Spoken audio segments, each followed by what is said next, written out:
I would be okay to forgive people and to move on, you know, like بالعكس, it came my way for a reason. This person came into my life for a reason, maybe to bring me this. I took this and I move on with this thing that I learned, and that's it, you know. So I don't hold hate for anyone at all. I would forgive and move on.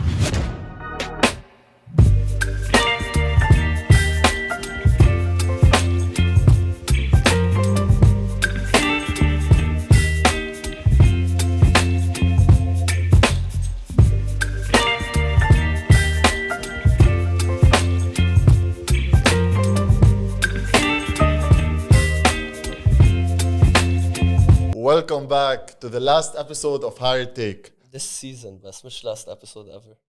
أكيد this season.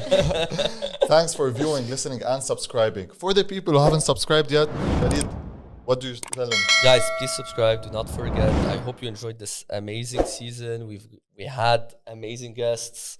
I mean, lots of insights. وعن جد حيلا كومنت فيدباك منكم خبرونا يعني هذا تاني سيزن ان شاء الله تالت سيزن حيكون اكبر واحسن كمان. And without further ado, today we have an amazing guest, and what better way to end season 2 than Lea Makhoul. اهلا وسهلا بليا. يعني نحن حكينا شوي معها قبل ما نبلش. What a fantastic personality. يعني صراحة other than the songs that I listened before the session of course هلا عم نتعرف عليها. عن جد it's a pleasure having you here with us. أهلا وسهلا. Thank you so much for having me, and I'm so excited. It's always like a pleasure to be able to talk about my journey. يا أهلا وسهلا. هون it's your comfort zone مثل العادة يعني. نحن دايما we try to make whoever is coming feel as relaxed as possible, have a very natural You did a great job. I feel very comfortable. Perfect. Let's go. So Lea, how are you doing today? Well, I'm doing very well. Super happy in Dubai. It's been 2 years I'm here, doing lots of performances, releasing new songs. So all is perfectly doing well. Yalla, fantastic to hear that. And if we really want to go to the roots, have you ever had, you know, this dream when you were a child?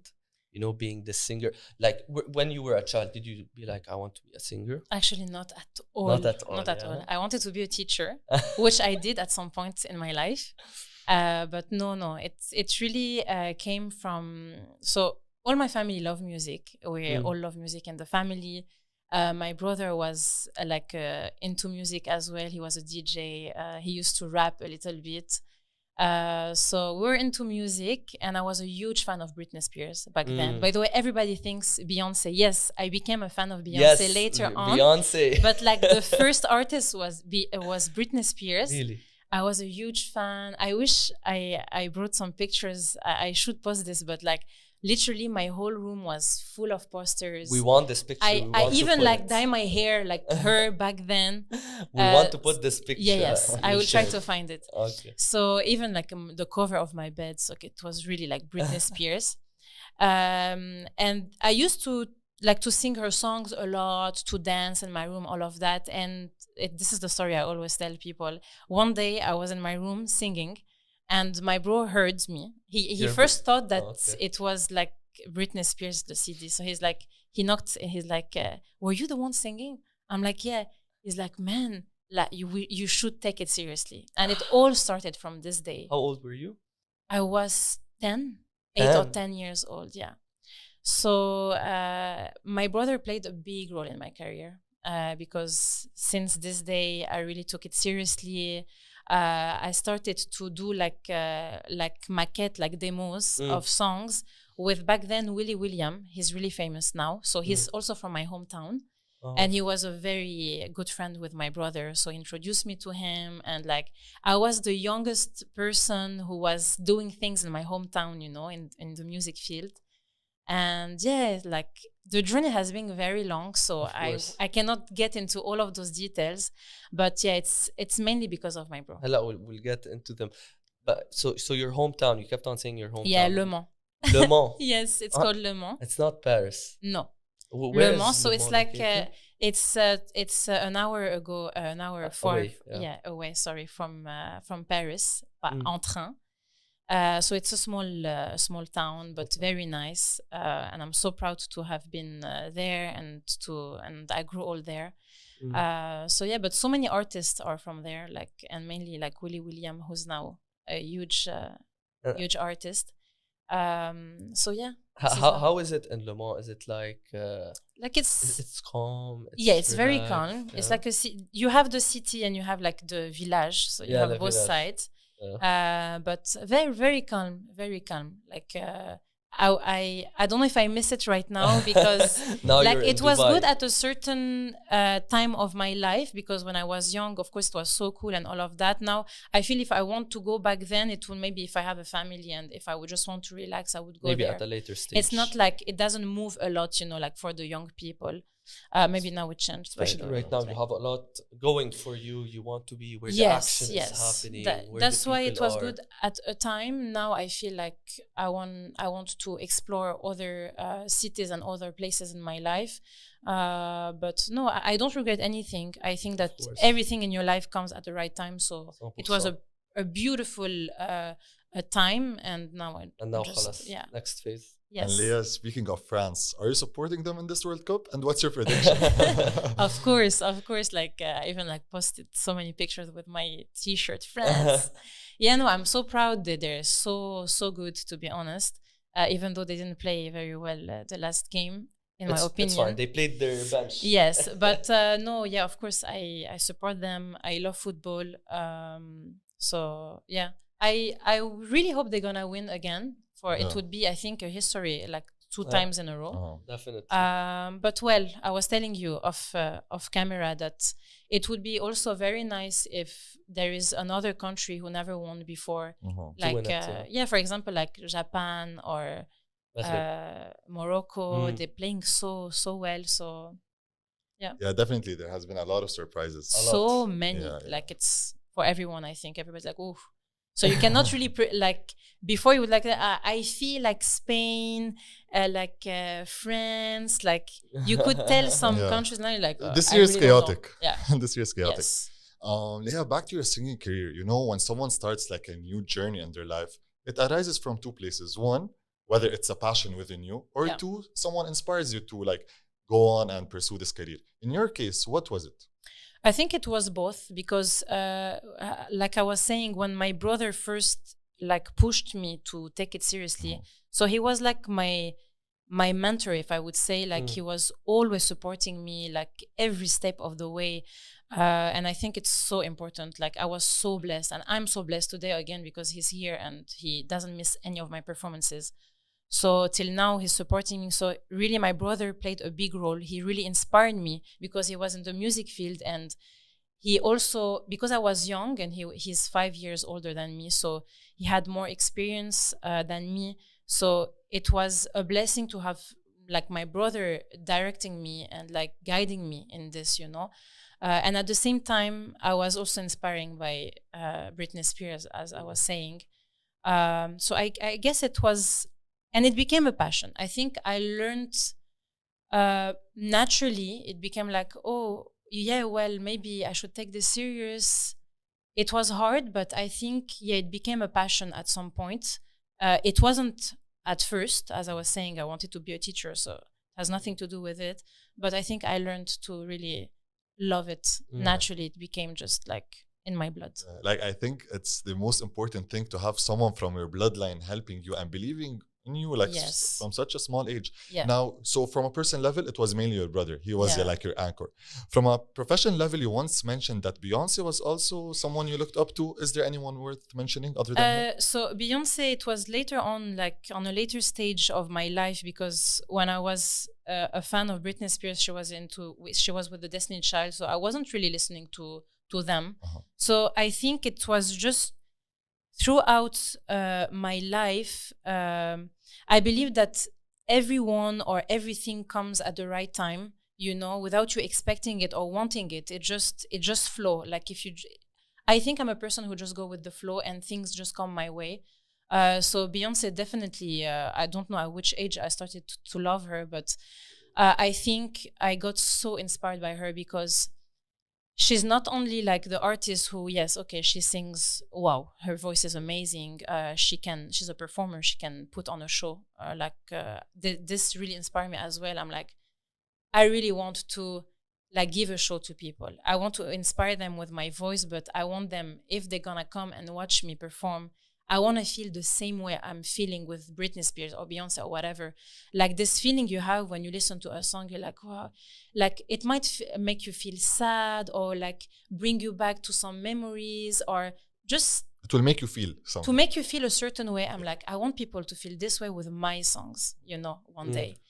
And I think like Beyonce has it all. Like she can sing, she can dance, and she's such a hard worker. And I started to watch documentaries. I'm like, wow, I want to be like her, you know, like I really want to be like hungry, you know, of music and achieve things, you know, like how she talks to people. She knows what she wants. And I'm like, one day I want to become like her, you know. Definitely. And then with time, you're like, I don't want to be anyone else than me. But of course, this is with time. You get inspired by people. Yes, obviously. You can get inspired. You look at what they've achieved, what they've learned, you take from their experience, apply to you. The most important thing is to get what you can get from artists, like get inspired, but to really do it your way. You know, this is the hardest, by the way, because you can really quickly copy people. Yeah, I wanted to say, like, Lea, you mentioned like a very important point, and that is that you try to take what Beyonce provides to the people, or whatever Britney Spears provides to the people, and convert this energy to your audience,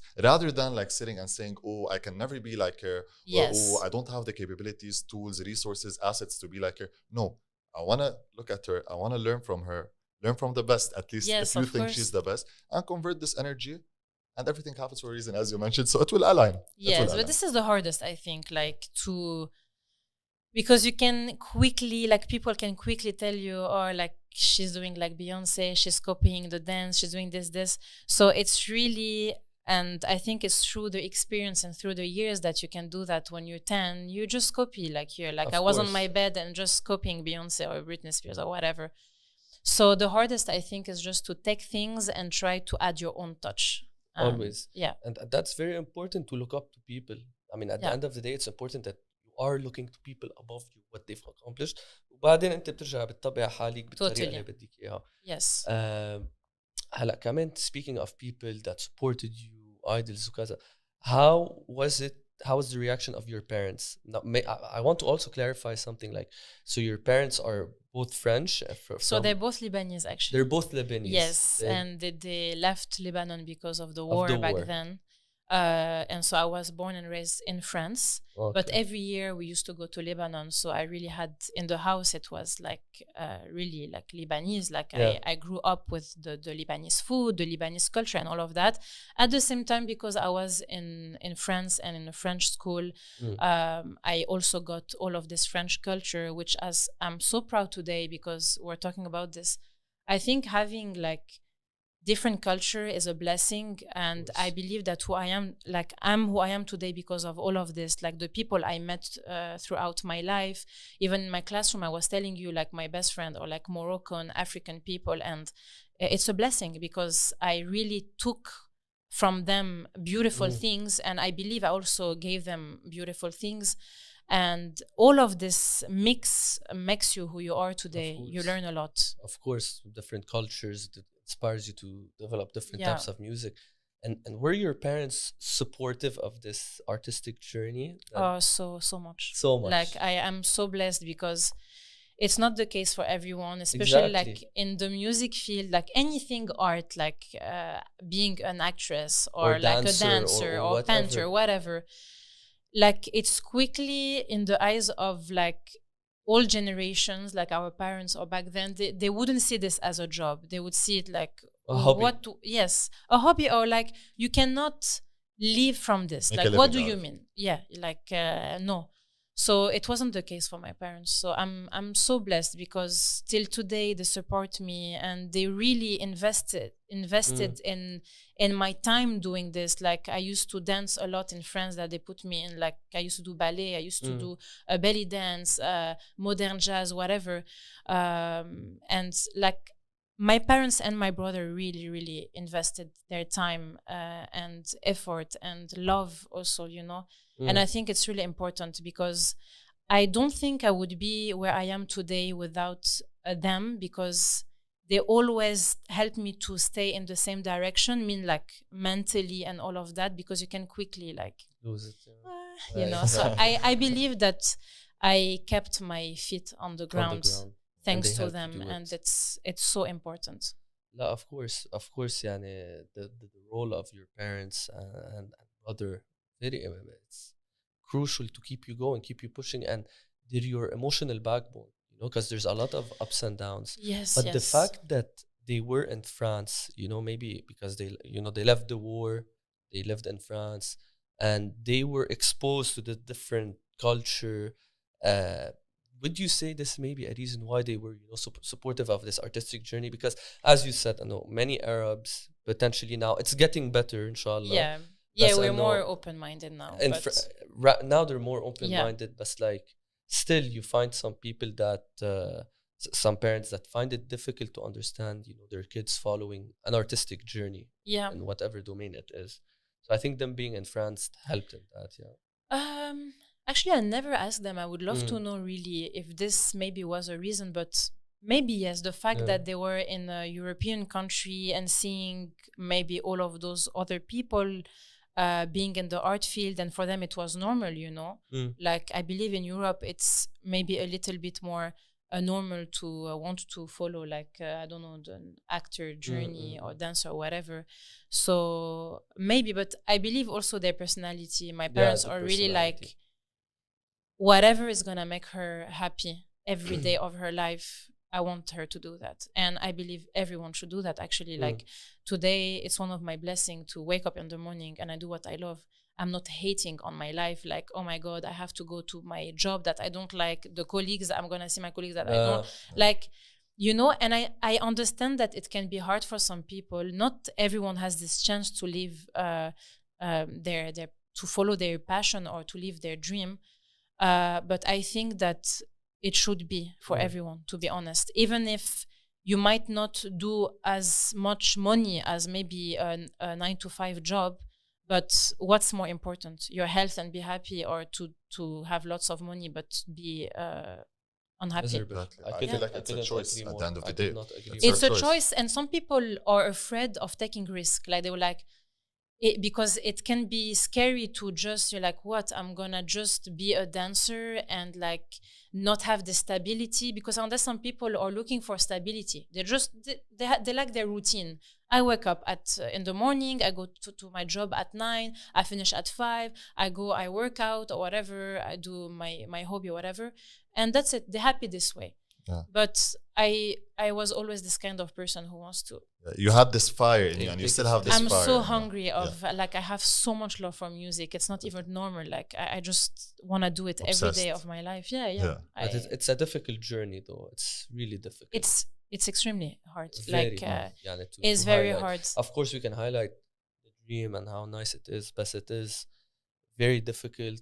Sometimes lonely, sometimes I've been through like a very dark phase, and like oh my God knows how many times I cried and I felt crushed. Like it's, if you don't have the support and the strength from the people you're surrounded by, or like even you first, because I believe you have to love yourself first to be able to lift you up. But it can be very quickly like dangerous if you don't have the right guidance. Yes. Lea, you mentioned at 10 years of age you performed in a nightclub. Yeah, 12 actually. I was 12. Sorry, 12. It's fine. But 10, 12. I still don't understand, how were you at 12 and you performed? To be honest, what is this nightclub? Okay, so they bring a 12-year-old girl. They bring a 12-year-old girl. Okay, so first of all, I was far from the audience, so nothing happened. It was not like I was in the middle of the audience. No, I had the stage, but so again, it's all thanks to my brother, because he had so many contacts, and it was like back then you could actually count the people who were known in the town, you know, because so it wasn't in the town, yes, it was in Le Mans. So because music back then was not like today. Today you have artists everywhere, like literally, like it's like artists are all around, you know. It's something that khalas. But back then you could count like, oh, this person is a DJ, he's so famous, or this person can sing, I know her, oh, this is a great dancer. So we knew each other, you know. So thanks to my brother's contact, so I don't know if it was through William. I don't remember exactly, to be honest. But they had like a night where they were bringing talents, and they were actually so proud to say, so she's from Le Mans, from our hometown, and she's only 12 years old, and she can sing, da da da. Okay, back then I thought I was killing it, but like if I see the video, it's horrible, I'm sure. But I want to see the video. I don't know if I have something, but so it happened this way through contacts, and just invited me, and I had a stage. I was far from the audience.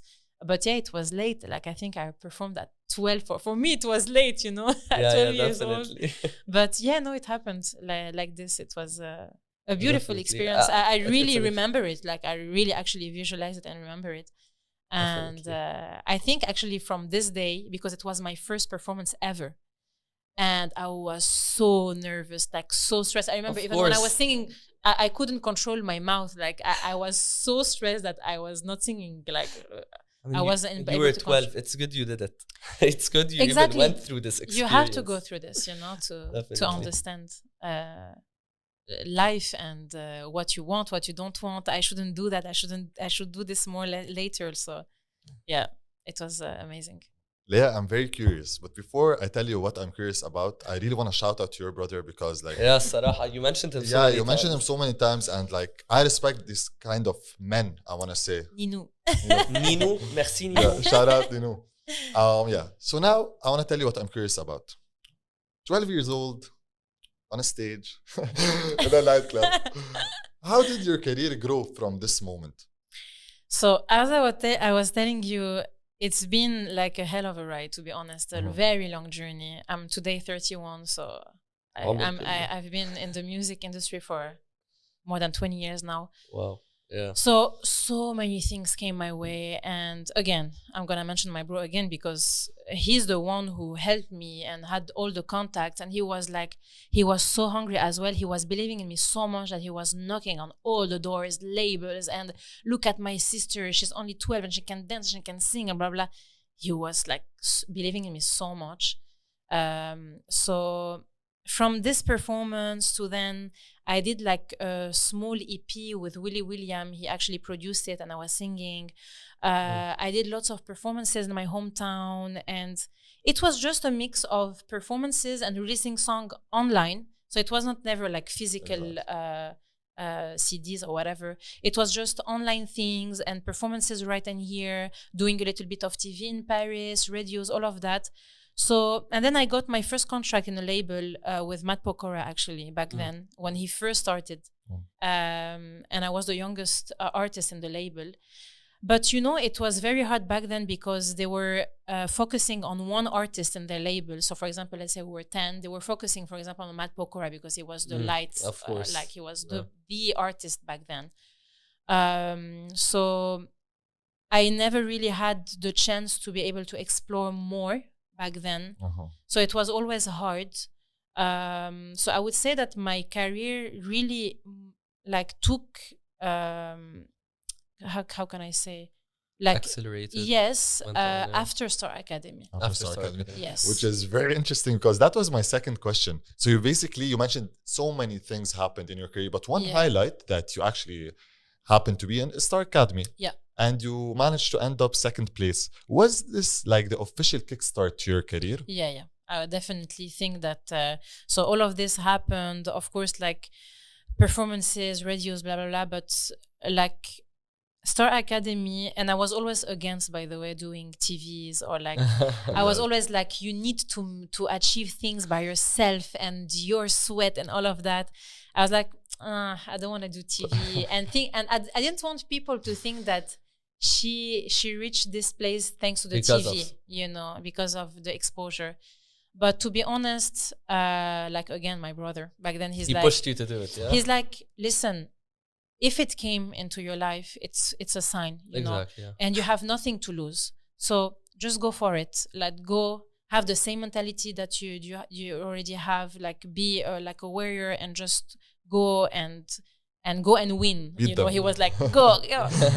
And yeah, I think like it was a beautiful experience. I learned a lot about myself as an artist on a personal level as well, because it's something, by the way. You're in a huge villa with like 16 other people from different countries, different culture. It's a mix. And back then I used to not speak very well Arabic, now better, but back then, so I used to have like my Egyptian friends talking to me and I'm like, what? Can you repeat? I lived my entire life in Lebanon. When I moved to Dubai, sometimes I had problems, with the different accents. But you get used to it. Yeah, I got used to it, but it was funny because it was live. So all of this adaptation was happening on cameras. Yes. Yeah. So beautiful experience, and it opened lots of doors. So I reached second place, and then I got my first contract with Universal Music thanks to Star Academy. Yeah. And since then, so I released several singles with Universal Music in different languages, and I had the most amazing performances of my life, because I opened for J-Lo, I opened for Camila Cabello, Nick Jonas since then. So I guess since Star Academy, it took like a bigger scale, I would say. Like it was because you were exposed. You were exposed. More and it was more like professional, because before, I used to do performances and radios, all of that, but you are seen or you achieve things on a very small level. And now after the TV and like Star Academy was the big, like it was the talk of the town, so definitely it opened so many doors since then. Walid, you used to watch Star Academy or Jonas Brothers? Jonas Brothers, yes, of course, on Disney Channel. Yeah, exactly. Star Academy, maybe a bit, not too much. I started watching maybe Arab Idol a bit. There was X Factor in Arabic as well. As a voice, but I think I was a bit young, I was preoccupied with Disney at that time. And I remember they had this channel where they can even like film you. Film you while you're sleeping. هذا سوبر ستار بعتقد لا I think it was Star Academy. It's like 24/7. Star Academy 24/7. يعني إذا you wake up at 4 a.m. You can see me, you can watch me sleeping. Yeah, that's what I'm saying. It's I feel like the audience like knew me more than my actual family. Yeah, because exactly so they would wake up, see you sleeping. Like 5 a.m. I want to see what I remember there was something and like you get really addicted. Like from some people who used to watch me now become my real good friends. So they used to tell me we were so addicted, like we really wanted to see everything you guys were doing. Like they used to go to school or whatever, because they were young back then, like come back from school and degre straight to the TV saying what are you doing? Even when I used to like to wake up in the morning, as soon as I'm awake, like, so you get really addicted and you get attached to the candidate, because you see them 24 hours for 3 months. So really it's like they get to know me on a deeper level. This is what I was saying, not only the artist, like exactly. She sings, it's like, wow, I love, I don't know, like the way we talk to people, the way we deal with some situations, the way we talk with the teachers or whatever, or like the way we are responsible or whatever. I remember I used to wake up, like I was always the first one to wake up. And you I was always the first one to wake up. Always, like I used to wake up and so energetic, and I used to wake up everybody, and I was the first one sitting on the class and waiting for the teacher. I was so hungry to learn, So yeah, this is our academy. Lea, you also previously mentioned that you had to overcome many challenges in order to reach where you are today. I want to ask you about the biggest or the main challenge you had to overcome, or what was it initially? And please keep in mind, the reason I'm asking you this question is because sometimes people get to be distracted by the success someone reaches, and they think it comes like c'est la vie, or like they were lucky, or sometimes they may assume that you've been on Star Academy or other shows. But no, there is a dark side behind each success story. Can you share it with us? Of course, like some people don't see the work behind, like they just see you here and they're like, okay, it's by chance. But no, there is so much work behind this, like sleepless nights and like dark phase where you cry, you doubt yourself and all of that. And I think like the hardest for me was to try to lock all of the negative noise around me, and to learn to be okay for some people to not like me or to not like my music, and to move on. I think that was the hardest, just to be okay with the negative comments or everyone around me who was saying, you cannot make it, this is not a job, blah, blah, blah. And actually it's the topic of my song, C'est la vie. I'm talking about that people used to tell me, this is not a job, you should find a 9-to-5 job, and doing like performances is too hard, you know. So I think it was the hardest for me to accept the negative comments and to move on. Now I just don't care, you know. I know that I cannot please everyone. I'm doing this for myself first. I love what I do, and whoever will connect with me, they're more than welcome to follow my journey. If not, it's fine. It's totally fine. Now today I am so okay with myself saying this, that it's totally fine if you don't like me and if you don't like my songs, because I do, and this is what counts. This is my health, and yeah. And you mentioned you used to cry a lot. Why did you used to cry? So if I would include social media, because it was a big part also of this hard phase in my life, where, because when I started, we didn't have all of this, like phones, social media, like it was maybe Facebook back then, but it was not as strong as now. Now it's everything on social media, you know. So yeah, it was hard to, and still sometimes today, to stay active all the time. Because you have to be out there, you know, you need to be active if you want people to constantly listen to what you do or to follow you. If you disappear, khalas, people, it's very easy for people to forget you.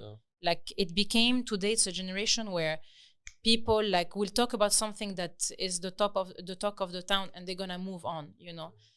So I think social media was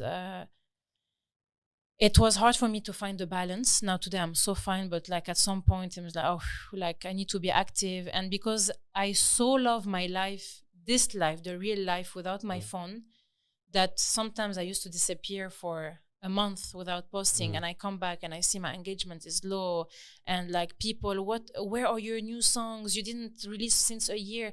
So much pressure, you know, so much pressure.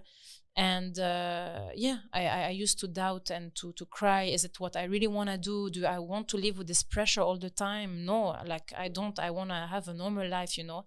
And now I understood that I can have my normal life being an artist. It's just finding the balance, you know. But, and social media, maybe you received like hate messages or something. Yeah, like of course. that. I used to actually read and to go through all of my comments on YouTube, on Instagram, on Facebook. Something that I don't do anymore. Except on Insta, I answer everyone. I take the time, because I feel it's also we need to respect those people who actually take time to. Without those people, I wouldn't be where I am as well. Okay, my work, but those people are pushing me or listening to my song. This is those people who are lifting me up as well. So I think it's so important to give them back this love. You know, like I cannot ignore those people. So I used to go through my comments, and when I used to see negative comments, this is where I used to cry sometimes and doubt myself. Because of these negative comments? Yeah, it used to affect me a lot. Yeah. Now I am so okay. I reach a point like mentally and physically where I am so okay with myself. But were there like certain type of comments that really got to you, or was it like لأنه كان في كتير comments ما حلوين أو كان في قصص معينة. Some things, you know, when for example you already doubt about something about yourself and someone is actually mentioning it and you're like, oh, I already feel this way about me, but someone actually writing it, so so maybe it means that it's true. So and it's so easy to get affected, you know, like and one comment and a second one and a third one. It can be anything, like I don't know, like for example why are you singing from your nose? Like tu chantes nasal, for example. Or I don't know, I don't have any example. Or the way you dressed, or this song is totally like bad or whatever, you know. You doubt. But this is when I was young, and when you're young, it's so easy to play with your mind. And this is where having my family and my brother helped me a lot. But yeah, you can be affected. Now today I am so fine. I worked so hard on myself. I read a lot about self-development, and I think it's so important as an artist to be so healthy and so okay with yourself, like to love yourself first, to be able to give and to inspire people. If you're not okay, people will feel it, and you cannot even give advice to people, you know. But today I found my peace, and I'm so fine today. It's good to hear you overcame it. You know, you had very close people next to you. Yeah. But also something that might be difficult and potentially went through, you know, having to handle maybe some situation that came up from your personal life.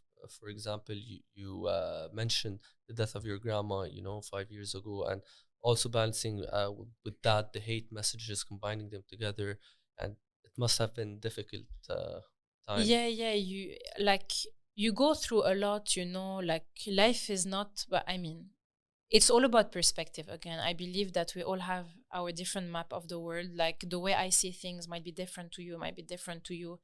So it really depends where you see yourself and all of that. But life is like, you have to accept that things will come your way.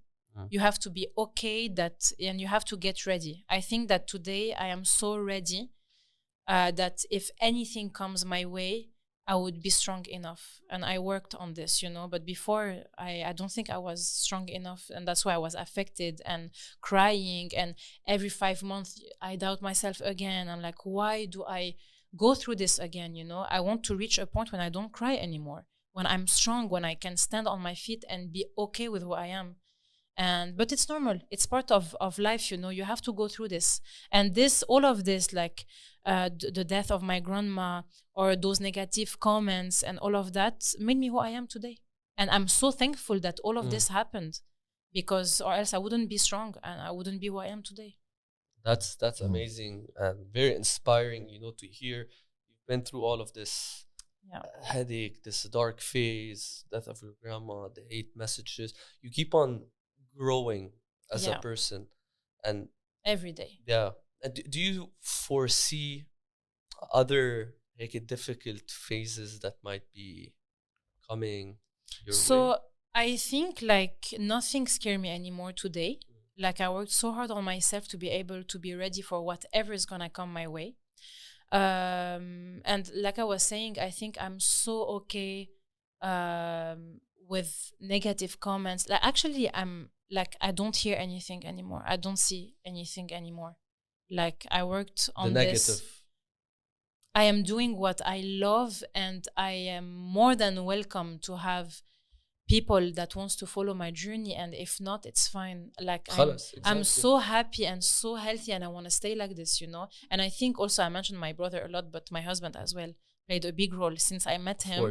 He helped me to, by the way, discover myself and understood that life is this way, and you should embrace those situations that come your way, because this is what builds you.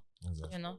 Just to recap on this subject, I'm just trying to connect the dots. So off air, you told us you're a perfectionist. Yeah. So maybe like you liked your social media pages or like social media handles to be like perfect, all good comments, and that's what you imagined in the beginning.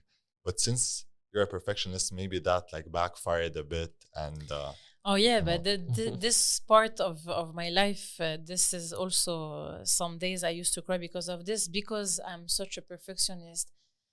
I'm like, okay, I cannot post this picture, the color of it. Imagine where my mind is going. Like today, I don't think this way anymore, but back then, and I don't want to lie, because I'm sure other people go through this, and it's so unhealthy. But I'm like, okay, my picture has to be this. I need to wear this color. My background has to be this color. If I don't film with a professional camera, no, I cannot. Like so many. Why all of this? No, really, why all of this? Like, I want to tell people, don't overthink. And I overthink, by the way, like too much. And sometimes it's nice to be perfectionist and to overthink, but most of the time, for me at least, it was more like a bad thing for me than a good thing for me. It's unhealthy. It's unhealthy. Like, and just, yes, you need to review some stuff, take a step back, look at them, but also you need to be you need to love what you do. You know what I mean? Yes. يعني. I think you need to love what you do, and you need to be yourself. Exactly. People, this is what people want to see. So it's what we're saying. Like, if I grab my phone now and I'm in PJ, I just wake up and I want to tell them a message, they would appreciate so much. Like, people want to see what they can actually do. They want to see the reflection of themselves as well, you know, like it all comes back to authenticity. Like, it's the main anchor of our conversation. Totally. Whatever we do, if you're authentic, you can deal with it better and you can get better results. And if you're not, well, I think it's all about the balance again. Social media is a beautiful platform. It has so many advantages. Like, you can connect with people from all around the globe. You can get so many opportunities, work, whatever. I can connect with artists. But like, if you don't find the right balance, it can be very unhealthy and very dangerous. That's why I think we need to learn to let go. And that's something that I'm trying to do more and more. To just like, I don't care about the color anymore, or about the post or what. But خلاص, because I wanna share this. Why should I wait 3 posts for my grid to look nice? Well, I just wanna share with them. For example, I don't know, this book that I read and that I love, and I want to add value to my audience. Just share it, you know. Good. Yeah. You mentioned your husband now, and you recently married. First of all, congrats. Thank you. Thank you so Hopefully much. it will be like an amazing journey that you look forward to. And how has it been? Talk to us. So amazing. I think so my husband's name is Amin. We met 7 years ago. He's also an artist. So we met at the opening of the Energy Music Tour in Lebanon. He was opening as well, and so he's a rapper, songwriter, artist. So your brother was also a rapper? Yeah, he used to as well. Rappers love Lea. The rappers like Lea. We met 7 years ago. I think like we clicked so much because, of course, we have this passion in common. And I think it's so important to have someone in your life who share the same.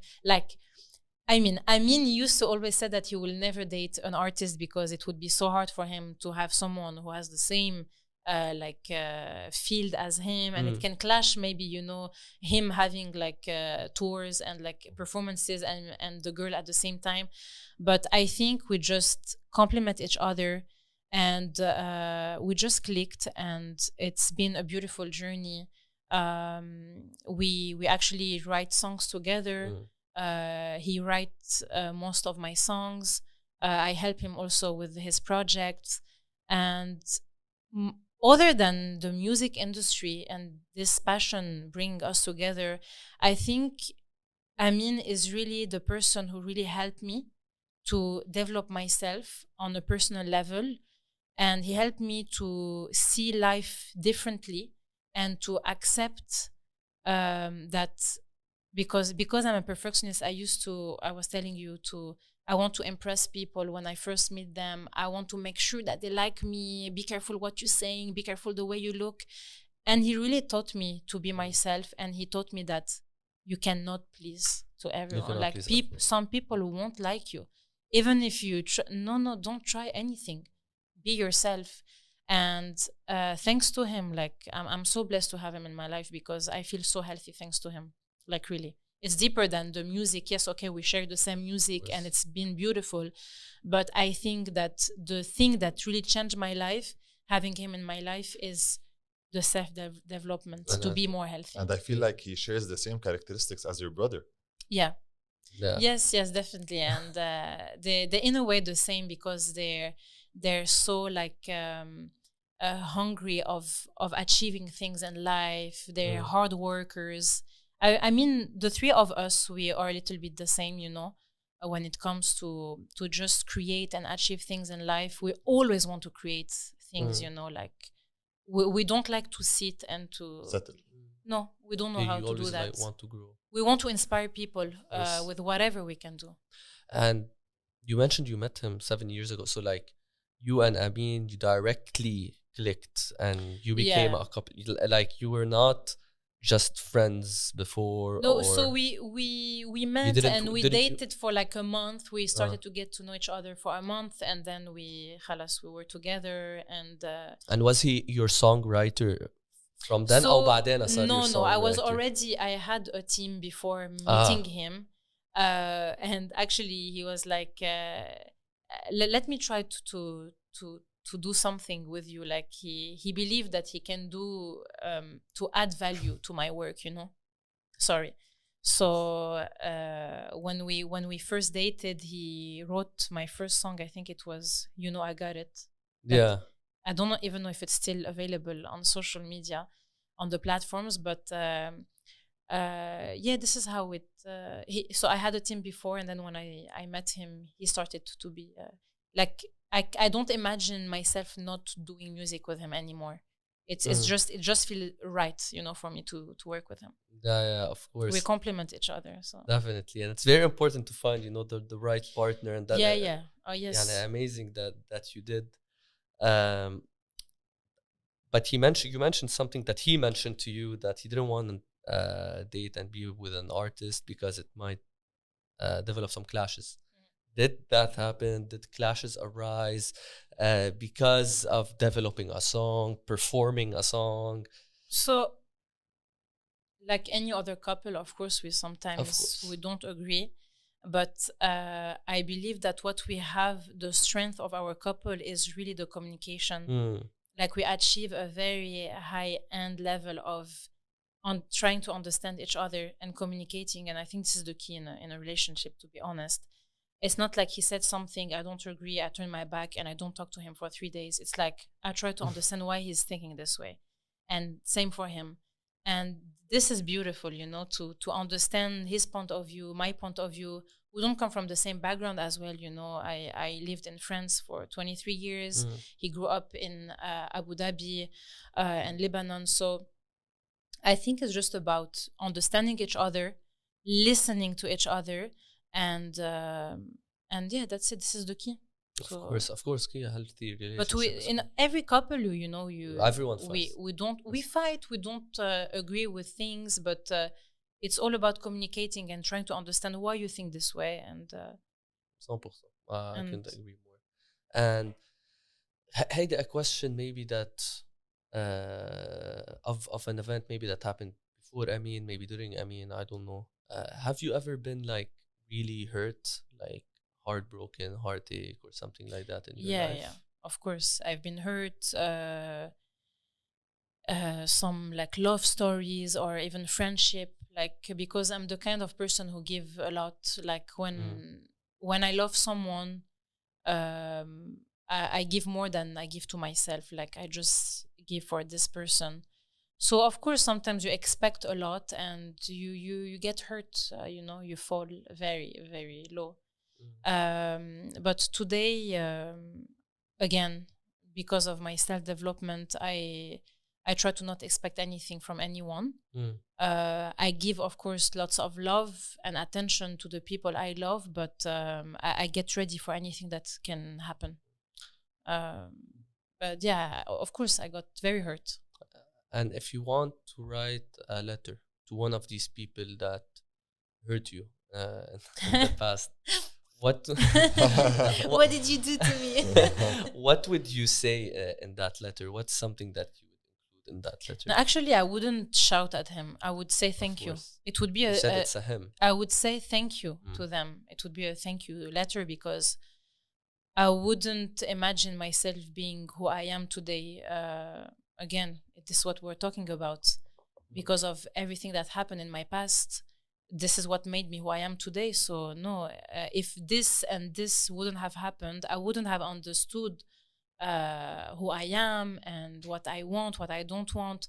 So no, it would be a thank you. Thank you for coming through my life, for teaching me this, that I maybe, for example, that I don't want this kind of guy in my life, you know. So I believe everything happens for a reason, and everything built your personality.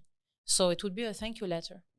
I'm thankful for the people who came my way. Personality, and it shows that Anjad, you've learned there's no كيف بدي اقول منك معلقه منك بعدك مجروحه بالعكس تعلمتي وبنيتي عليهم. I forgive, you know, like I now that I grew old, because you don't understand this when you're young, you know, you get hurt and you don't talk to the person. We have this. When you grow wiser, yes, خلاص, you understand that this is part of life, and now I would be okay to forgive people and to move on, you know, like بالعكس, it came my way for a reason. This person came into my life for a reason, maybe to bring me this. I took this and I move on with this thing that I learned, and that's it, you know. So I don't hold hate for anyone at all. I would forgive and move on. Definitely. It لشو more headache. وبعدين life's too short يعني. We have only one life. One day nobody will remember you. All of those stories won't make any sense to anyone. Exactly. So why should you even like stop on this and like try to understand why did he got mad? Exactly. No. Exactly.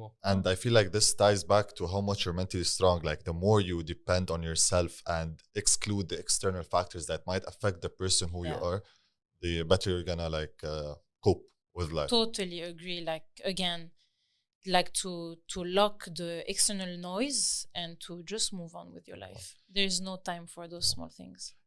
Lea, let's switch gears a bit to your songs. So first of all, I want to say that you had a song called Ya Lebanon, which I totally love, and I'm sure Walid loves as well. Ya Lebanon, do you miss Lebanon? To be honest, I miss Lebanon, but I don't miss it the way it is today. There's always a but. There's always a but with Lebanon. This is the saddest thing about it. Like, we all moved because we didn't have the choice in a way, you know. Like, I left because I didn't feel safe anymore, you know. And you need to look further than this, and you need to start to think about your life and your future. So I could have stayed, but I needed to move on, you know, and to think about my future and the opportunities that are out there. So yes, I miss Lebanon, but I don't miss the way it is right now. I feel so sad about the way it is right now. Like, I got married this summer there, and it was a back and forth conversation with my husband. We're like, should we do it in Dubai? No, Abu Dhabi. No, Dubai. No, Lebanon. France? No, okay. Like, back and forth. And at the end, we're like, it just feels right to do it in Lebanon because this is our blood and our roots, you know. And so Ya Lebanon, to go back to Ya Lebanon, it was written for l'indépendance du Liban. So 12 of November, I believe. C'est le 12 Novembre. Yes. So I do not sing in Arabic not because I don't like it. It just doesn't feel right for me. It doesn't reflect who I am as an artist. But for this song, it felt so right because I always wanted to have a song about Lebanon, my country, even though, okay, I'm born and raised in France, but for me, Lebanon is also my country. And I love this song because it is written, by the way, it's co-written by my cousin and Amin and myself, because the words are very easy. It's not, you know, the Arabic that is it's as if I was talking to someone. Okay. I could use those words if we have a conversation, you know.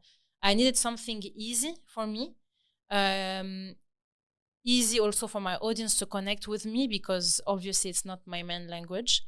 But I am so proud of this song and I love it from the bottom of my heart.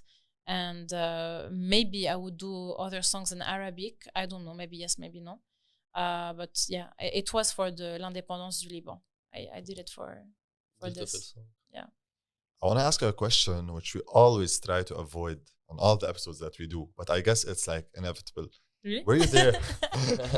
Were you there? It depends the guest if they're living. Well, I don't want to ask it, but I need to ask it. Hit me. Were you there when the explosion happened? Yes, I was there. Not there as in Beirut. I was in Jounieh. We're actually working on music with Amin, and like our dog started to bark before the explosion because, you know, dogs can feel it. Yeah, exactly.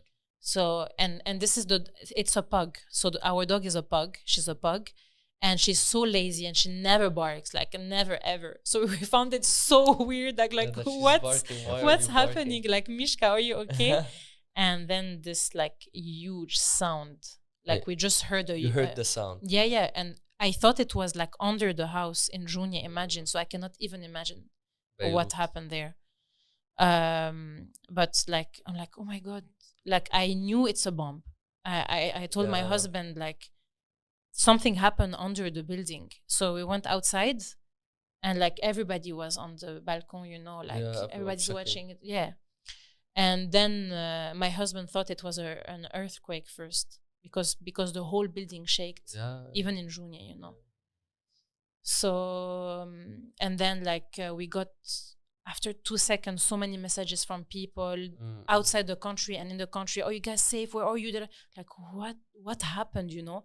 So we turned on the TV and this is where we saw like the nightmare. I couldn't believe my eyes. Like, and I started to contact all of my friends that I know are in Beirut. And yeah, just to make sure that everybody's safe and all of that. But what a nightmare. Yeah. Were you guys there? Yeah. I was there. Where exactly? I was in Jneh. Okay. Yeah. Still felt it hard over there. Well, directly after the explosion, and one of my friends got cut.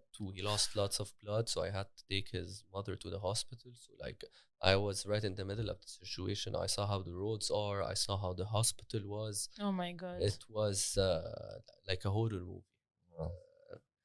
Yeah, it's a very terrible experience to live in. We always like to ask about it, and we always like to keep it in the minds of people that this happened to us. We shouldn't forget about it. Of course, like, we shouldn't forget that the people that are in power right now are the ones who did this to us, and hopefully, inshallah, we can see a change sometime. I hope so, because we really deserve, like, all Lebanese deserve a normal life, you know, like a safe life, a clean life, or just, you know, our rights like any other country. Like, I feel terrible sometimes. I feel guilty sometimes to be here, you know, and like as if I left like my family and friends there, like living this way, and I'm just here. It's horrible. It's horrible. I don't have any words. Like definitely. And like it's very weird, but at the same time, like eye-opening how you were in Juni and you felt like it was in the building. I was in Beirut and I felt it was in the building. Some people were even far. Some in Cyprus. It was very weird. It was very like as Walid mentioned, hopefully everything will get better. And since we always hope for Lebanon to get better, if it ever gets better, you said that you would go back to Lebanon. Yeah. When are you expecting this change to happen? Can someone answer this question? I wish I can answer that. Like, I really have no clue. It might be 5 years, maybe 10 years, maybe 2 years. I don't know. But again, like we were saying off camera, will it be back the way we knew Lebanon? I don't know. I don't know it's going to go back to this, the way, like, because Lebanon always had a little bit of problem, you know, in a way, but we were all living our lives and enjoying as much as we could. But I don't think it's going to go back to this. Like, we are all hurt from what happened, that we always have this with us, like, you know, for life. Like, But I would love to go back. Like, I left because I wasn't feeling safe, but we love our country. Exactly. Like, there's no like Lebanon. There's no like Lebanon. Hopefully we'll watch this. Our blessing and our curse, Lebanon. Alhamdulillah. Really. Moving to a good note, you recently released VLG. Yes. A very, very beautiful song. Thank you. With Sandra. Yes. So how's it going? How's the performance of the song going? Or is it meeting your expectations? So now, like, today, as Lea the artist, I do not expect anything anymore from my songs. I learned that I just want to do this because I love it. I release songs and I move with another song, you know. And if something happened, like if I hit, I don't know, the million or whatever, great. If not, I just move on, you know. I don't want to expect anything anymore. I used to put so much effort and energy on my songs and just focus on one single and to put it out there and marketing and promotion. And And then if I don't meet my expectation, I would be so disappointed. I'm like, okay, so if this song didn't work, what? Yeah. So now I don't do that anymore. I just release, and I just want people to listen to my music. I want to share the music with the world, and this is what makes me happy. I think it's a very good approach. Yeah. To be honest. Yeah, because else you're gonna be disappointed, you know. So VLG is doing so well, actually, you know. Like, it's my second French single from the EP, because now I switched into French. Not forever, but like I just felt like I want to try an EP in French. I'm more comfortable singing in French. I feel my emotions are more real because it's my mother language. I'm more comfortable. So I'm like, why not? Let's try to do a full EP, like 5-6 songs in French, and let's see. So far people are loving it because, you know, like most of my audience come from North Africa, so Maroc, Tunisia, Algeria, so they all listen to French songs. And yeah, it's doing very well. I love VLG. Like, it's like a pop kind of feel. And yeah, no, I love it. It's doing very well. And if you want to like identify how this process of from creating the lyrics to the melody to the song and then broadcasting it, like how's the entire process of doing this song? A song for everyone is a beat with a melody, lyrics, you record it, mix, master it, you release it. So for everyone, it's like this. But then the process inside is totally different for everyone. Like, we all have different way of working on a song. Mine, if you want to know, so I always start with the melody. So I usually go on YouTube and I look for a type beat, like any instrumental that I get inspired from. So it can be a song that already exists. So for example, let's say Hello from Adele. Okay. So I would go on YouTube, look for the karaoke. When I say instrumental, I mean the karaoke. So I would look for the karaoke, I put the instrumental, and I would create a melody on this beat because I feel like it. So I create a melody, and then this melody, you have to write lyrics on it. So then comes the co-writing with Amin, or it can be anyone else I like to work with. Like, for example, my whole EP now is co-written by Anthony Touma. So we write the lyrics, and then we would go to the studio, we record it, then comes the mixing, the mastering, and then we release it. So this is how it works. So do we have time to? Yes, we have. So look, I'm gonna show you. So for example, I go on YouTube. Okay, fantastic. I'm gonna look for. There's no internet here? There is, and I can even open. Wait, I have the 3G. I can even open for you hotspot. I think it should work. So for example, I'm gonna search. Okay, what's your favorite song, Walid? What's my favorite song? Yeah. English, if possible. English or French. English or French. Yeah. Any song by Maître Gims? Maître Gims, exactly. You're familiar with him. So let's put karaoke Maître Gims. Okay, sometimes, by the way, it's tricky when it's a song that already exists because I would sing a similar melody of the song this song, actually, you know. So I prefer to take a song that I don't know at all. That you don't know so at I know all. that I won't do any melody that is close to it, you know, but it's fine.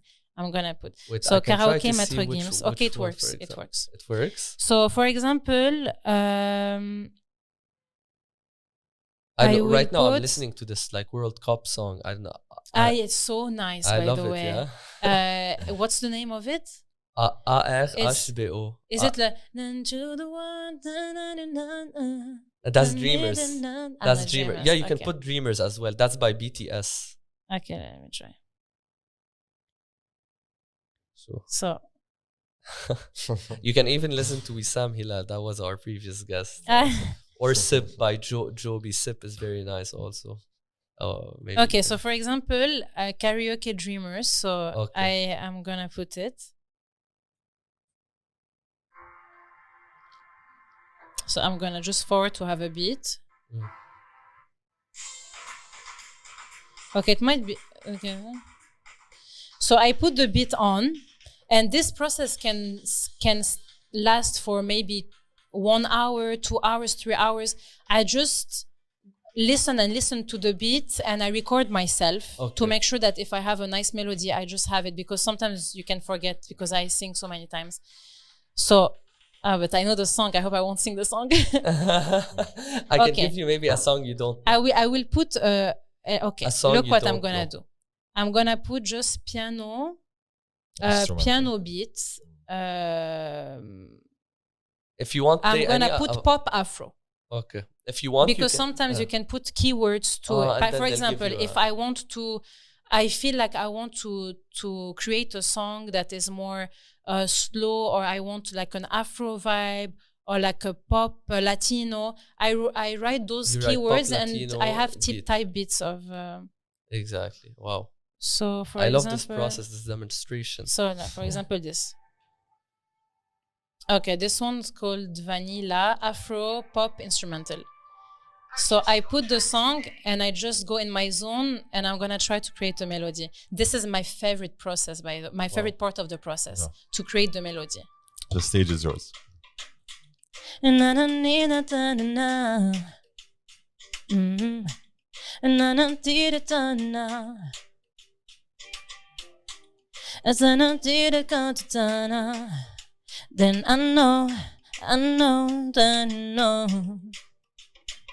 And I don't did it up and nothing fun.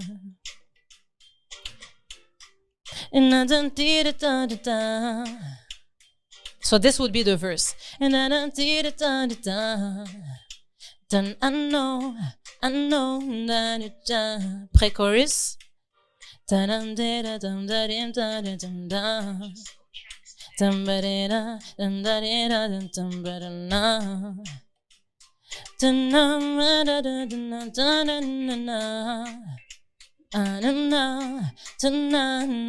And then the chorus.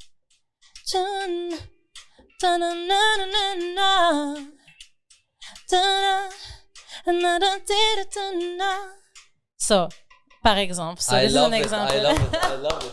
That was so creative. This is so like there. I super love it. I super love it. So this is what I do. I just put a beat, and I would do this over and over and over for hours. And actually, I do this with Amin because we complete each other. He's so good at doing melodies as well. So we do this together and we record ourselves, because, like, for example, now I would forget what I just did, you know? And sometimes it can be the melody, you know? It was a nice melody, to be honest. Actually, it was. I'd listen to this again. So we would do this, Amin and myself. So, by the way, we call this because people think that a songwriter is only the person who writes the lyrics.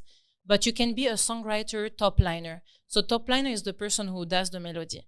So I'm actually also a songwriter because I do the top line of the song.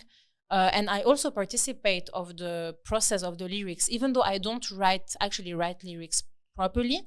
But if I feel like I want to say this word, like let's use, I want to be with you, I want to dance with you, whatever. So we just do this as a team. And I love to work with different people because I want what's best for the song. And I believe when you have several brains, it's better to have different ideas, you know, from people. So of course.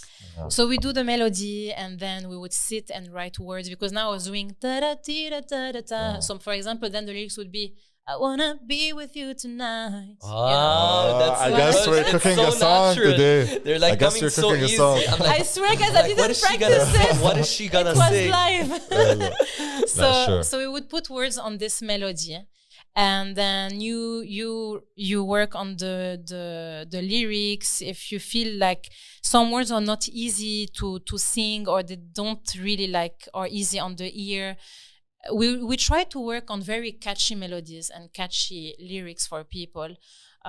So once we have the full lyrics, we go to the studio, we record. But before recording, because this song is not mine, the instrumental. So some instrumental on YouTube, you can actually buy them. So if I like it and I write all my melody and all my lyrics, I can just buy it and my song is done, you know? But sometimes I cannot buy the song. So I would go, and you have the music producer who has to do a new instrumental on my melody. Is it confusing or no? So he That's would redo this. For me too. It's not confusing. On the contrary, you said it in a very structured way, which is good.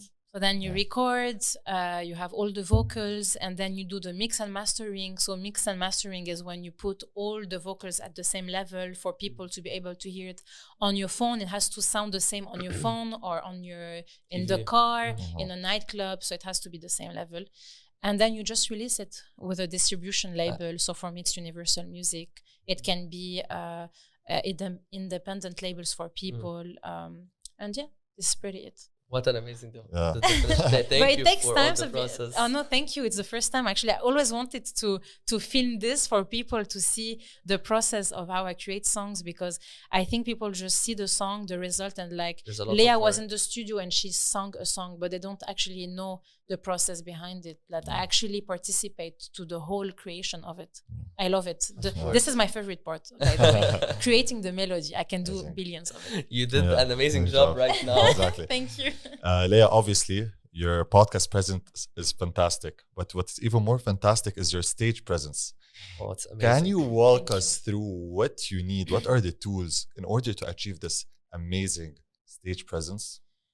So I think it's all from it's the experience of my life who made me like who I am dominate today. The stage. Exactly. Like, you know, when we're talking, thank you so much. When we're talking about my first performance at 12 years old, like if you see how I was at 12 years old and if you see me today, it's like the very shy girl and today, but it all comes with experience, you know, like even 5 years ago, I wasn't the same as the person I am today. And this is the beauty of it. But I think I work so hard on myself and I was so inspired by Beyonce because she gives a concert and she's never tired, you know? Yeah. So it comes with lots of, where I work out a lot. Like I have a personal trainer. It's very important to stay active, to be healthy, to just like to move your body. I cannot sleep all day, all night, or else I couldn't do that. Like, you sing and you dance at the same time. Yes, I'm sure it's like... I work out a lot. If I do 5 minutes of what she does, I'm like, break, sorry guys, I need to take a break. No, it's lots of work. Like I work out a lot. I practice my dance a lot. I love it. It's part of me as well. But actually, now that we're talking about this, yesterday I was it was actually an advice from Hadi, what was his last name in Star Academy? And Star Academy, he was coming to brief us on the live. I'm not sure, I didn't follow Hadi Sharara, I think, potentially. He's a producer and he's really famous. I think it's Hadi Sharara. Yeah, it's him. His music. So he was coming every time after we were doing a live to give us comments on our performance. And he was always telling me, you look like you were out of breath at some point in the song. And he was right. And he was telling me, you know, the best thing to do for you to practice this and to go on a treadmill, to run and to sing at the same time. And this throughout the years will really help you. And so I do that. Wow, you're on a treadmill singing? Yeah, I do this. Even when you're exercising. And yesterday I found this video of a girl doing this on TikTok. It's you or no? No, it was not me. It's a girl doing it. And I'm like, I should so film that. Like, I want to show you because it's exactly what I do. Show us. Look. So she's singing on a treadmill. It went viral. This is the best practice. This is the best practice. Wow. So working out and singing at the same time, because this is what's happening on stage. Like on stage, I'm constantly moving right and left and jumping and going down and moving and dancing. So this is the best practice for me. And definitely, it's hectic. But it requires lots of work, like, you know. Like. Do you still get stressed before going into stage, or it's now more of like excitement? And like, if there was one time that maybe your first performance that you did where you got a lot of stress, and like, how do you cope with it every time you go on stage? So I believe that there is always stress, even today. Like it's the good stress, you know, but it lasts way less than before. Like before, it's like before and while I'm on stage, the first song, I'm still stressed. Now it's like 2 seconds before I go up on stage. But now, you know, I have my thing where if I have dancer, we have like our happy dance, like to just relieve the stress and like, guys, let's just have fun and all of that, you know. So, and if I'm alone, I just like have breathing exercise. I just breathe, I close my eyes. I like to have my own time before I go up on stage, just to focus, to remember that this is what I love doing, that there is no reason to stress, that I won't even maybe see those people again in my life. So why should I stress? And yeah, no, it's of course you always have a little bit of stress, and it's good to have stress. If you don't stress, there's a small problem, you know. I'm confident, but not that much. But yeah, no, it's a good stress. طب Lea, you mentioned that you know, you found your talent. يعني your brother, let's say, he knew you were talented. How can people know they're talented? How can people identify it, you know, to start this journey? يعني let's say, okay, they sing in the shower or they sing, بس إذا ما سمعوها من حدا, how can they know, no, okay, I'm talented? I think it's a very good question, because like I think that, okay, if you don't have people maybe pushing you or telling you, no, I'm very serious, I think you can really sing, or you can really dance, or you're a good actor, I think it has to come from you in a way that you have to believe maybe in yourself, or maybe if you're passionate, I think it all comes from the passion. If you're very passionate by it, naturally it will come in a way that you will think that you should take it serious. Mm-hmm. I never saw someone who's talented but is not in the field. You know what I mean? Yeah. Or like, it's different to have someone who likes singing or like dancing, but it's like very hard to explain it. But like, anyone who likes it but is really passionate by it will end up doing, like, if it's not professional, maybe at least do some performances or gigs, you know. But so there's a difference between, like, you could be talented but not passionate about it. Yeah. So of course, when you're passionate is when you're dying to do it every day. Yeah. Like you actually want to learn more and more, because you can love dancing, but if this is it, I like dancing. Yeah. No, but if you're passionate by it, you're gonna take courses. You're gonna push yourself to travel and to go in this school or to do this workshop by this professional dancer. You know, when you're passionate, you go above. You know, all the time. You're hungry to learn. But if you like it, just like I like to dance. That's every week I go to my I don't know, to my salsa course, and that's it. So hard work is more important than talent, you would say? Yeah, of course. Definitely. Yeah, because so many people are talented, but they don't capitalize on it. Yeah, no. Tabu Lea, can dreams come true? I think, like, what's a dream for you? One of my dreams? Yeah. Or what's the definition of a dream for you?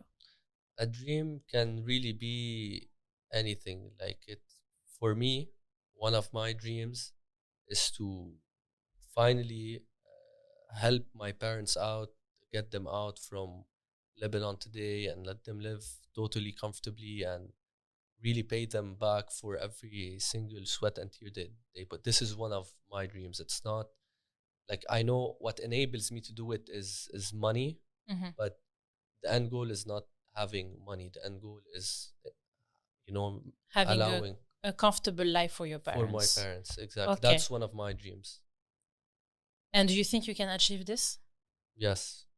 So my answer is yes. Any dream is possible. Anything on this earth is possible. And I want to say it out loud. Anything is possible. There is no reason for something to not happen. Like, hear me, like, clear and loud. Anything on this earth is possible if you put in your mind into it, and if you believe in yourself, and if you lock all the noise around you, you can reach wherever you want to reach. Amazing. Okay. I feel like, just to add on this point, like for me, dreams are some limitations that are put by other on what I believe is right or wrong. Like, for example, I can tell you a dream, but what other may think that this dream is when it's impossible to achieve by the limitations that I haven't put on myself, but others have put. So 100%. Do you have a dream? Yeah, I What's have your many. Dream? Okay, so first of all, let me introduce myself. Of course. My name is Maher and I'm a dreamer. So I have many dreams. Like I really liked what Walid said, is like to give back and to impact, because as you said, life is short and no one will remember anything. So the more I impact and the more I create and the more I work hard, the more I will leave a trace behind me. Tell us one for you. We are on it right now. Take making it one of the biggest podcasts. Exactly. And you guys were telling me the story of how it happened. And I believe that we're saying the stars were aligned, and I believe everything happens for a reason at the right time. The universe doesn't leave anyone, and like for me personally, everything is already written for us, and you just have to believe in what's coming for you, because I believe life happens for you, not to you. So whatever is happening on your way, it's for a reason. You might not understand the reason now, but you will definitely not understand it later. But any dreams, for me, a dream is something that you visualize and that is impossible to reach or to achieve for some people. But you can actually really live it every single day of your life. Like, for me, it's... Of course. Lea, you asked us what's our dreams. We want to know your dream. I know professionally, you mentioned you want to have like a tour in the Middle East, maybe different types of concert. That's professionally. Maybe on a more personal level, there's some other type of dream. On a personal level, I think it's just to leave a mark in people's lives. I want to inspire people through my music, or even the way I talk. For example, like if someone is gonna see this video one day and like be inspired by my words, any way I can inspire people. My dream is to really leave a mark in this life in any way possible, through my music, my lyrics, or the way I behave with people, or maybe from the books I read, or whatever I'm putting out there and sharing with the world. I really hope that one day, if we talk about the way I talk about Beyonce, or the way we talk about Michael Jackson, or any big celebrities, I want to be that artist that changed some people's lives in any way possible. Sure. And as well, I think to just my goal is to stay healthy and happy, and the people around me as well. And what you were saying about your parents is the same for me. Like, I think I want to be able to make them proud by everything that I'm achieving today, and to give them back all of this investment that they gave me. I want to show them that being an artist is not something to be ashamed of, and بالعكس to be proud of. So amazing, and I think you're well on your way. By the way, something like on our podcast, like your name was referred to us by our audience. By the way, you have a very good fan base. Like they're like, we get Lea, and that happened when we got Bassant Shams. I don't know if you're familiar with her, but we got her on as a guest, and she has, I think, a big fan base in Morocco. Mm-hmm. So and these people that watched Bassant were like, please get Lea, and that's how we reached out to you. And you know what's nice? I'm so grateful. You know what's nice? Of course. It's not only did they reach out to us, they followed up. Yeah. They followed up. So did you talk to Lea? Yeah, you talked to Lea. There was like, she's here now. No excuses. Yeah, they're like, she's here now. She's in Dubai now. So if you want, we can talk to Lea and put you guys in contact. No, I'm so grateful for them, because this is what I was saying. Without them, I wouldn't be who I am today, and I wouldn't be here, because they always like really contact anyone they can to really have my name exposed more and more. And this is unbelievable to see, like, those people putting that much time and energy doing this for someone else. It's like they want me to achieve, but for their happiness. You know what I mean? And this is so beautiful. Of course. Like, I'm so grateful for all of those people who support me every day. And that's why I think it's so important to never ignore the audience. for me, I don't call them fans. I don't really like this word. I feel like they're more like a family or like supporters. Like they support my work. They believe in me as well. And this is the most beautiful gift that can be given to an artist, to be honest. Definitely. Yeah. And Lea, on the other hand, what are some advice you would give to upcoming artists that want to achieve something close to you? So everything we talked about, first I would say to be okay to have people not liking what you do. You have to be ready for that, because some people won't click with pop music or Afro music or rock music or whatever.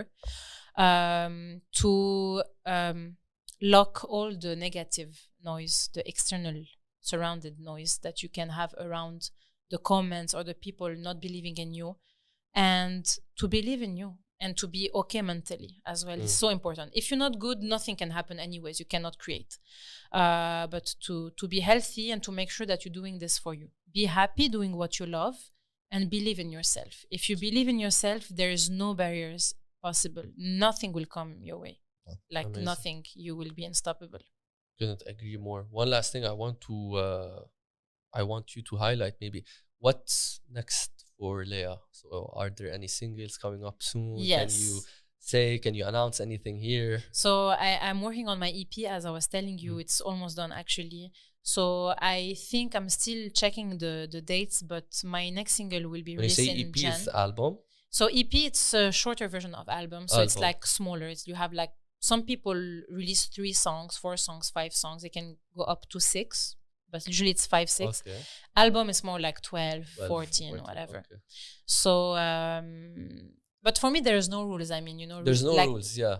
Okay, but so this is the when's definition. The EP gonna? So the next single, I'm gonna release a solo song, I think in January. And then the full EP, and then maybe another song I like to release every 2 months. So, but I'm still checking the dates.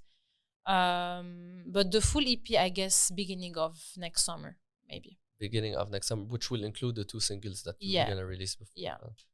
Okay. But I always I never have a proper plan. It's I just go with the feeling. Exactly. You know? Yeah. Like I'm like this. We wish you the best of luck. Thank you You're so amazing. much. We still have one segment, which is like a trivia type of segment, like general questions. Okay. They should be easy. I'm gonna put a timer. Okay, so I'm gonna ask you. Okay, I'm gonna ask you questions. I'm gonna give 12 seconds. What? How many questions in 12 seconds? No. Like each question is 12 seconds. Okay. Okay, but I'm gonna close my eyes. No, you can close your eyes if you want. You have to name stuff. Okay. That's the game. So the first one, after I say the question, I'm gonna click start. So name 5 countries that start with a letter N. N. N.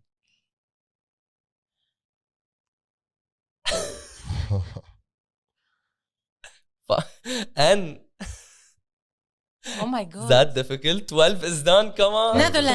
Netherlands is one. 4 more. Wait. I said name 5. I know. Give me some. It's 12 to Nigeria, Netherlands, Nepal. You would have sent me the list. I would be, I would have so much time to think. So let me think. We did not send you. It's so nice, but it's so nice to like. Okay, let's give 15 seconds, and let's make them. Let's make them 12, but 4. Okay. Name 4 countries in Africa. 4 countries in Africa: Maroc, Tunisie, Algerie, Cape Town. You said 4? Yeah. I said 4. But Cape Town is a city, right? Or is I said okay. Wait. I'm gonna Nigeria. Okay. Nigeria. Amazing. خلاص you got this. Congo. Yeah. Cameroon. خلاص أنا حيكرر كلهم. Okay. طيب name 4 random words that starts with the letter R. Man, it's any R. Okay. Ra. Okay, Ra. Say in French. Je veux dire un rat. Time's up. No way, man. Nothing comes. It's so hard. Maybe when it's my turn, it's gonna become easier. Wait. No, I really want to know. With letter R, rice, read, Rice idea. Rice. ring, Rabbit. Roller coaster. Oh my God. Okay, guys. Then maybe because she's under pressure, that's why it's difficult. No, I'm not. It's crazy. It doesn't come. Okay, I'm gonna close my eyes. Okay, خلاص. Let's do this next one. Okay. طيب, I hope this is easy. 12 seconds كمان. Name 3 different dog breeds. Dog breed or easy? Pugs, berger allemand, caniche. خلاص. I think closing your eyes will work. I think when you're saying them in French, it's easier for you because you're French educated. Walid is the judge. طيب. Okay. Maybe 8 seconds because it's 3. كمان it was about dogs. We'll keep it 10 seconds. Yeah, we'll keep it 10. We'll keep it 10 seconds. هلا we're gonna say 3 things. Okay. And keep it 10 seconds. Okay. 10 seconds. Name 3 red fruits. Red fruits, fraise, tomate. Tomate is also a fruit. Yes, it is a fruit. Red, strawberry, but c'est fraise. Time's up. Strawberry. Time's up. Wait, no, I want to know Apple, this. pomegranate, maybe. No, wait. Cerise. Cerise. I was looking for the okay, yes. خلاص, she got cerise. Cherries. Okay. 10 seconds. يلا اشربي ما ياخذ بريك. يلا all of us. أنا كمان. But I love these games دايما هيك. It's a nice way to finish it. Yeah. But it shows you like when you're on the spot, like I don't know if it's like you feel maybe under pressure, you feel like there's nothing comes into your mind. Because you're under spot, it's crazy. Nothing comes by. Okay. Ready? Yeah. Name 3 names with only 3 letters in them. Wait. 3 names with Lea, Aya, Leo. Okay. That's right, Leo. Okay. Amazing. Ready? 2 more. Name 3 things you aren't allowed to do at a job interview. 3 things you're not allowed to do at a job interview. Yeah. What are we not allowed to do? That's difficult على فكرة. We're not allowed to smoke. To wear a certain way maybe. Yeah.